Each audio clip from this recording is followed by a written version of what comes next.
President Ford, I was at a dinner a few weeks ago, and Bob Strauss, Ambassador Strauss, who's with us tonight, spoke. He talked about an exchange of letters he had with you.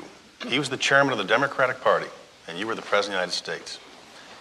And he talked about civility and how important it was that people respect each other, even though they may disagree. Looking at Washington today, in the year 2000, how does it look to you in terms of civility or lack thereof? Tim, one of the best advice that I ever received came from a great Texas Speaker of the House.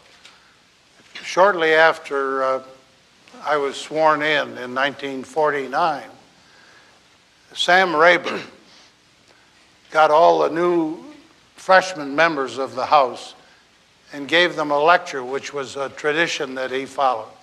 And one of the things he said, learn to disagree without being disagreeable. I've remembered that from the very beginning. Those were always the guideposts for Sam Rayburn. It was good advice then.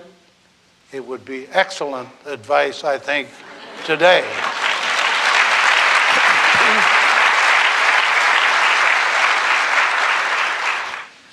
When I ran against Jerry, and when I ran against later Ronald Reagan, we never referred to each other as anything except my distinguished opponent, or my honorable opponent, or my worthy opponent.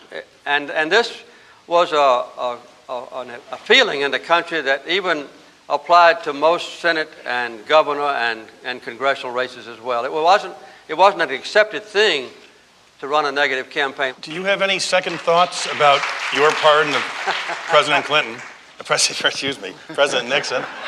I noticed everybody got quiet to hear the answer. And from a strictly political standpoint, do you believe that that pardon cost you re-election? Oh, there's no question, but I must say this.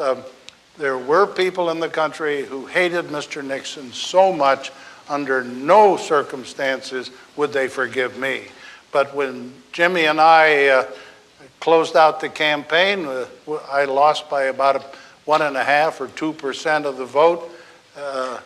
Anything, that being among them, could have made the difference. But it was a good campaign, a good election, and a good friend won. So I congratulate you. Very nice.